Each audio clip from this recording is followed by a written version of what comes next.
movies. Spoiler alert, they do come together. Television. Mr. Sinatra. Huh? No. Music. The art. From backstage to center stage, it's all happening on The Lot. We're coming to you from the Radford Studio Center lot in Studio City, right over the hill from Hollywood. This is the place where dreams are made, legends are born. Now on The Lot. Ride the bullet train with Brad Pitt. The hottest band fresh off Coachella. A taste of Hollywood history at Musso Franks. This was Marilyn Monroe's booth. And a global artist sets his sight on SoCal. That and so much more on The Lot.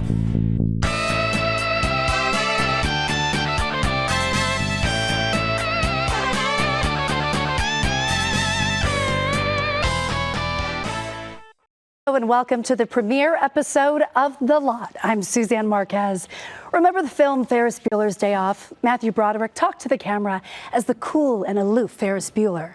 Well, if you like that film, you're going to love Honor Society on Paramount Plus. My name's Honor, and you're going to say I'm the classic overachiever. In Honor Society, Angauri Rice plays Honor, a smart, ambitious, and unapologetic high school senior determined to get into Harvard. She'll do whatever it takes to get there. At times, Honor talks straight to the camera, to us, the audience, like her only true friend. It was exciting to me to play this character who, might be put into the box of being unlikable, but she's just very clever, very witty, and very ambitious and assertive, and I loved that about her. And in the end, you're only cheating yourself. Why are you lecturing me? Honor may remind you of another famous teenage character. Reese Witherspoon starred as Tracy Flick in Alexander Payne's 1999 cult classic, Election. Both Tracy and Honor have grit and undeniable wit, and similar flaws too. Angauri says flaws make her relatable. So these are all things that I love about the character, that I see in myself as well, that these things are harder to deal with. They're harder to own and acknowledge about yourself. So I think I learned a lot from playing Honor. Honor may see all of her friends as competition, but what separates them is that they are true to themselves. What's one of the reasons I fell in love with Kennedy from so early on in reading the script is just seeing someone that is so unabashedly herself. And I really do hope that people coming away from this feel encouraged by that, just in the knowledge that whether people appreciate it or not, when you are being authentic to yourself, that is really enough. I had so much fun playing Travis, and I had so much fun keeping secrets that Travis hides. And I also just love the payoff. I think a lot of times the payoff of the characters is like the most important thing. Stranger Things Gad and Matarazzo co-stars, and you can watch it on Paramount Plus now.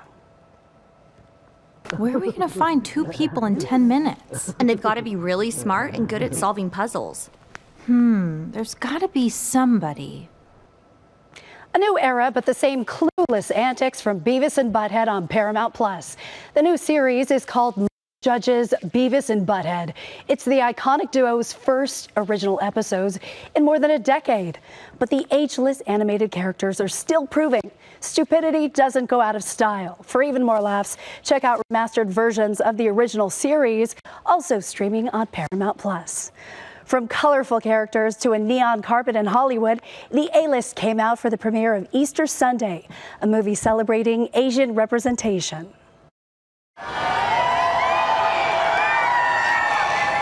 Comedian Joe Coy signed autographs for hundreds of fans who had waited for hours along Hollywood Boulevard to meet the man of the night, celebrating his leading role in a feature film.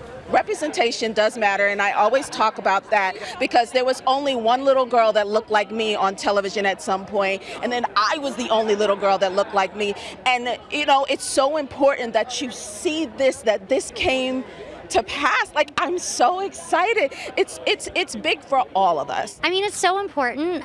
When I saw Crazy Rich Asians, which was kind of like the first of its kind, where it wasn't so like about war, like sword wielding, representation. It was a little more like, we exist here too, I think that's so wonderful, and I had a really emotional experience seeing that, so I'm really excited to see this. Ah, you're playing a pilot on the TV show. No, a lawyer. You could have been a lawyer if you only applied yourself. In Easter Sunday, Joe Coy stars as a struggling actor and single father who attends a gathering of his loud and dysfunctional Filipino-American family. Tia Carrere plays his aunt. Lydia Gaston plays his mother. Sisters always at each other's throats. I have a sister too, and we fight a lot, so it was cathartic. But then when I faced Tia, it was a whole new ball game with her, because she would just come back with something new, and I would come back with something else. So it was kind of exciting. Lou Diamond Phillips plays himself in Easter Sunday and is celebrating a milestone. And the funny thing is, La Bamba premiered here at the Chinese Theater, in this theater, 35 years ago. So it's just crazy. It's the full circle nature of it all is a little jaw-dropping to me. Lou played Richie Valens in La Bamba, an iconic film celebrating a Mexican-American artist. Lou's heritage is Filipino and Native American, but he's proud to be a celebrated actor who has made many people feel seen on the big screen. Back in the day, I marched with Cesar Chavez, and there were the Mexican farm workers and the Filipino farm workers, and they were hand in hand, So it made me even more proud, to represent the Mexican community, the Latinx community, and a lot of the other things that I've done, and to be, in a strange way, one of the first guys to be able to do that. Easter Sunday is in theaters now, rated PG-13.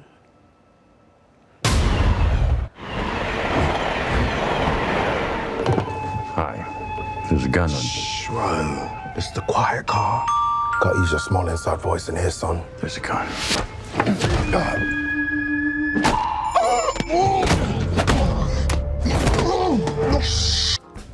Also new in theaters, Brad Pitt's Bullet Train. The film is based on a book by one of Japan's most popular mystery writers.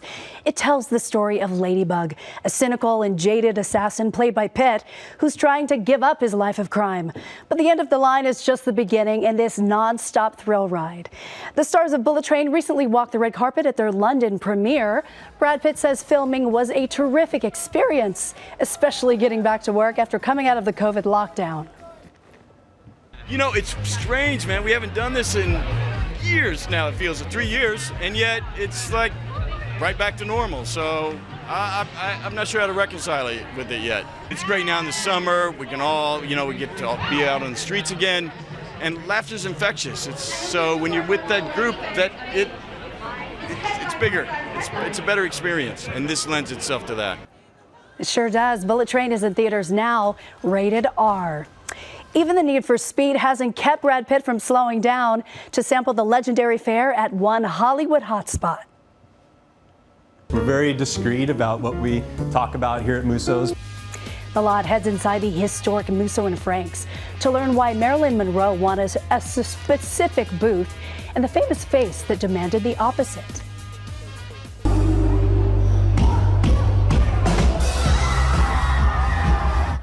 Yeah, that's at Coachella, Joy and Regrets from one of LA's hottest punk rock bands. They talk about their humble beginnings and future filled with joy. But now for our viral clip of the week, Minion Mania has officially hit the Kardashians' household.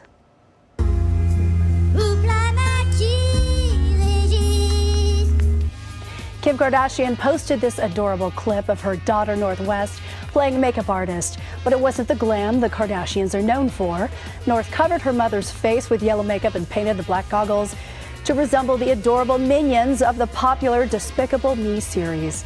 The latest film, Minions: Rise of Gru, is in theaters now, rated PG. Hi everybody, I'm Lala Milan and you are currently watching The Lot, and I am a lot.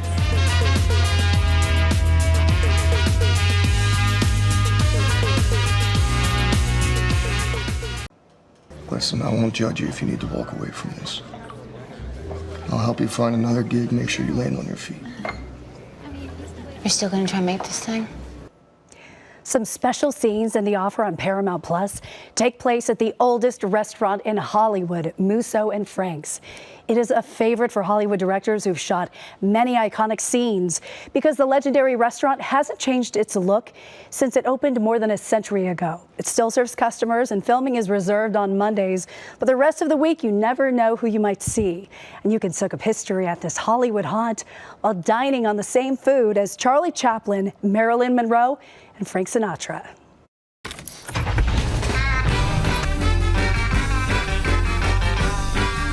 It was the destination for Brad Pitt and Leonardo DiCaprio's characters in Once Upon a Time in Hollywood, where they meet Al Pacino's character at the famous bar. Put it there. The movie came out in 2019, exactly a century after the legendary Musso Franks Grill opened in Hollywood. This is the bar at Musso's. You know, it's famous for a lot of reasons. One of the most is that this is where all the literary giants of, old Hollywood would come to hang out. Meet Mark Echeverria, the great-grandson of John Musso of Musso Franks, committed to preserving his family history. When you walk into this room, you really just kind of like get hit with that Hollywood history. Primarily because not much in this room has ever changed since we opened it in 1934. So everything you see, with the exception of the red leather booths, but everything you see in here is original. The wallpaper, that's all original, and no, we'll never change it. You've got Humphrey Bogart's cigar smoke up there. All the wood, that's all original, that'll never get changed. And probably the most important piece in this whole room that's still original is the grill. And that's when we opened this in 1934, we opened it up with the grill, and that's when it turned into Musso Frank Grill House. Musso Frank Grill attracted celebrities like Charlie Chaplin. Charlie Chaplin, he liked to sit in this booth because it is the only booth in the whole restaurant that has a window. And so he would sit here and watch his horses. His studio was over on La Brea, where the Jim Henson studio is now. And back in the early days when Hollywood Boulevard was still a dirt road, he would race his horse down Hollywood Boulevard with some unlucky competitor, because Charlie would usually win, but the loser would have to buy lunch. And they would tie up their horses out in front. Still to this day, the most requested booth in the whole restaurant. Imagine walking in for lunch and seeing the most famous woman in Hollywood front and center. Marilyn Monroe liked it that way. This booth in particular, this was Marilyn Monroe's booth. And she liked this booth because it's actually one that can be seen. I like to go and bounce the moon. Frank Sinatra's booth, who he liked to sit in the only standalone booth in the whole restaurant. So it's got a little bit more privacy. The first time Musso's appeared in movies was in the background of the 1922 movie Cops with Buster Keaton. That's Frank Sinatra. Frank Sinatra. Amazing. It's appeared in films ever since, because not only are the celebrities good to Musso's, Musso's is good to the celebs. Hello, Bob. We're very discreet about what we talk about here at Musso's, but those celebrities that tell the stories first, I'm happy to reiterate them. And I didn't even get to the staff. Most waiters and bartenders have been there 20, 30, sometimes more than 40 years. Some have paintings dedicated to them on the walls. And there's one reason why they're so loyal. Musso Franks paid their staff while they were closed during the entire pandemic. Just beyond Hollywood Boulevard, a hidden oasis has arrived in the heart of Rodeo Drive. The Hideaway is tucked into the garden level of the Rodeo Collection shopping plaza. One of the top features at the restaurant, you can push a button at your booth for instant tequila. The Hideaway is the brainchild of celebrity couple Ashley Simpson and Evan Ross. Well, 4 years ago we started the process of doing this, but I think we really wanted to find a street that, people really haven't tapped into in the restaurant space, and I think we've done that. And it's a fun space. I think we're gonna try to bring some youngness to Beverly Hills, some fun times and good things, and it's a lounge. The special part is this thing that's a hideaway, so it's a place where you can come and you can feel safe and you can have a good time. Also an homage to old school Baja-style restaurants of the 70s with a touch of Hollywood glam. Of course, there's Tracy Ellis Ross there. The Hideaway just opened this week. Picture it, a pop-up kitchen offering fans of the Golden Girls a taste of Miami. The Golden Girls Kitchen also just opened shop in Beverly Hills, and needless to say, fans of the iconic sitcom are eating it up. This is wonderful. I love it. I love the set, Blanche's room, the lanai. It's wonderful. I mean, the energy is exactly what we hope for. Everyone's smiling and like, oh, when they walk in. So that's what we were hoping for. Just a good time, 90 minutes of just forgetting where you're at. It was originally set to end its run in October, but the Golden Girls Kitchen has been so popular, it may stick around until the end of the year. The kitchen will also pop up again in San Diego, San Francisco, New York, and of course, Miami. LA-based Gen Z band The Regrets are touring the U.S. and Canada and just performed for a sold-out crowd at Coachella. They have punk roots with a poppy, upbeat sound.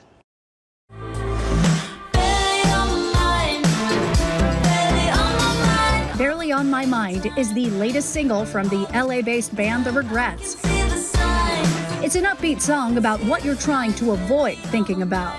And I think that overthinking is totally in the lyrics. Totally. So you overthink the lyrics and they become that. Yeah, exactly.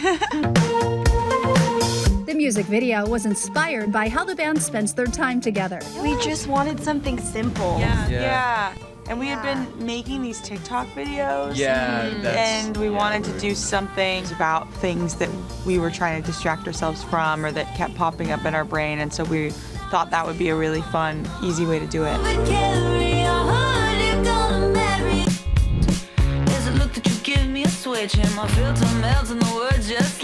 The Regrets first formed in 2016. After several band member changes, they now fit together like the perfect puzzle that had been missing its last two pieces.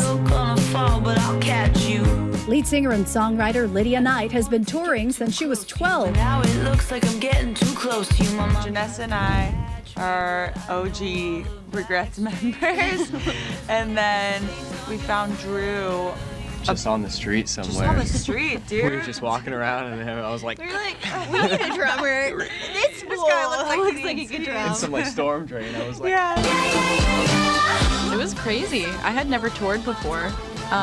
So it was just, You both had crazy first tours. it was like 0 to 100, like, okay, this is what we're doing now. But it was awesome. Like, the whole thing has been a really cool learning experience, and now I couldn't imagine not doing this. Yeah. My best friends. 2 years of being together. The band has spent the past 2 years headlining sold-out shows and performing at festivals like Coachella. Forget I said that. Forget I said. We've been pushing ourselves to have more fun, to just be more just be better in personally, for ourselves. And I think every show we're like, let's take it a step further. So I think that hopefully, people feel that too. You won't see it coming. Lydia says the title of their latest album is inspired by trying to find balance and not getting caught up in the hamster wheel of chasing happiness, which led to the title, Further Joy.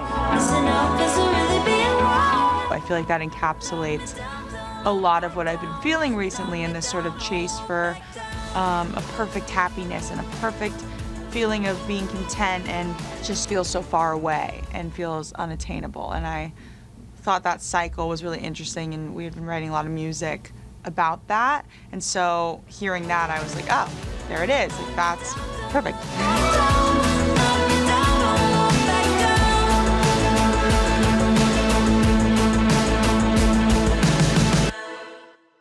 Follow the Regrets Band on Instagram. The next stop on their Further Joy tour is the Marquee Theater in Denver, August 8th, and the Wiltord in LA, August 11th.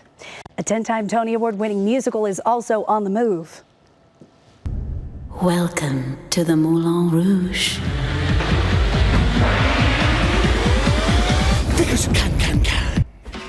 And because we can, the lot goes backstage at Moulin Rouge, the musical. Well, now, when you're on the Late Late Show, you will be performing here. Close this whole street down for me to perform a concert. It's amazing. In a way, not exactly. The Late Late Show's James Corden took song and dance to the streets of LA with his famous Crosswalk the Musical. But filmmaker Baz Luhrmann brought his most beloved and celebrated film, Moulin Rouge, to the Hollywood stage.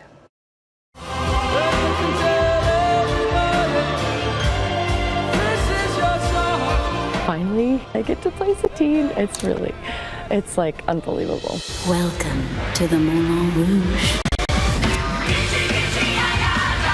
Courtney Reed is the star, the sparkling diamond Satine at the Moulin Rouge. I sort of use Nicole Kidman as like the model of the quintessential perfect Satine. Cause we are living. I get to put my own stamp on it, which is really, really exciting. And I still can't believe I get to like come down on the swing and sing Diamonds. I mean, it's just like, wow.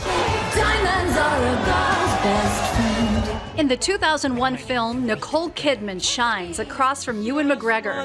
When you add their chemistry to the catchy soundtrack and the stunning visuals, it's a feast for all the senses.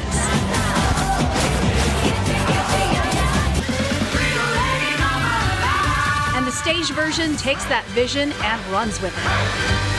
It's like you get on the locomotive and you do not get off for 2.5 hours. It is thrilling, and I feel so fortunate to be a part of this lush, rich, expensive production. Andre Ward plays Toulouse-Lautrec, played by John Leguizamo in the movie.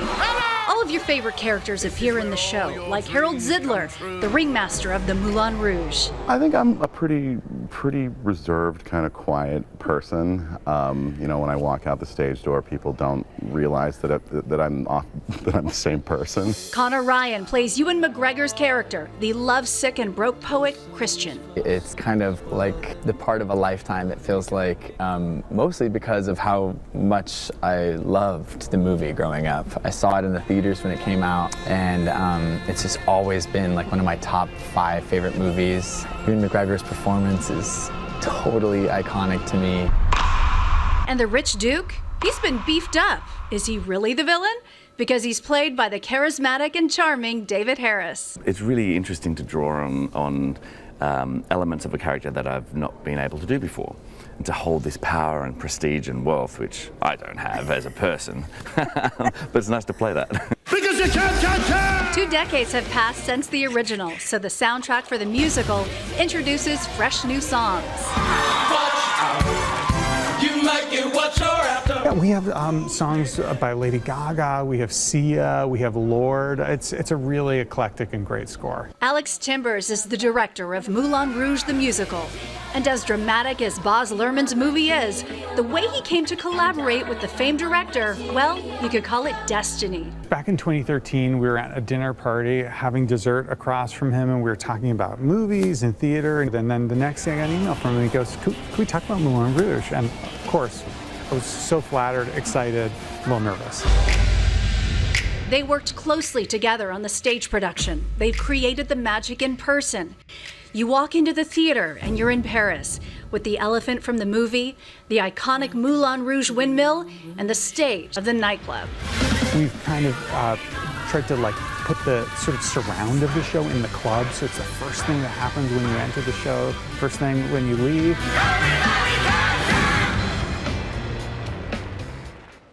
The show was running at the Pantages in Hollywood through September 4th, then San Francisco, then Costa Mesa. It continues its national tour through fall of next year. Well, size matters to one world-renowned street artist. I'd rather be the stone in your shoe than just like a pair of bland sneakers.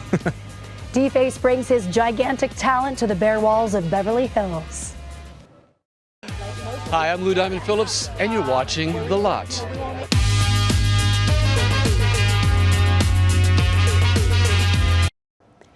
And finally this week on The Lot, multimedia street artist D-Face is creating stunning murals around the world, from his hometown in London to Tokyo, Paris, and many more. Now the underground artist has brought his amazing talent to the Southland. We caught up with D-Face as he worked on a mural in Beverly Hills.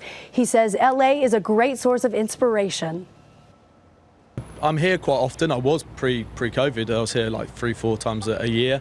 I've got many murals in the city. It's a place that, as a kid, I always looked at as like the place I wanted to be. From Thrasher magazine, particularly in the skate videos I was watching, California in my mind as a kid was like a condensed place with skate parks on every corner. And I was like, I need to live there. That's where I need to be. So I've always held California with a very sort of close fondness to me. And one of his best friends, famous artist Shepard Fairey. Deface's new exhibit is called Painting Over the Cracks. It runs through September 10th at LA's Corey Helford Gallery. It features more than 70 new works and much more. That's a wrap for our premiere episode. Thanks for joining us on The Lot. I'm Suzanne Marques. I'll see you next week.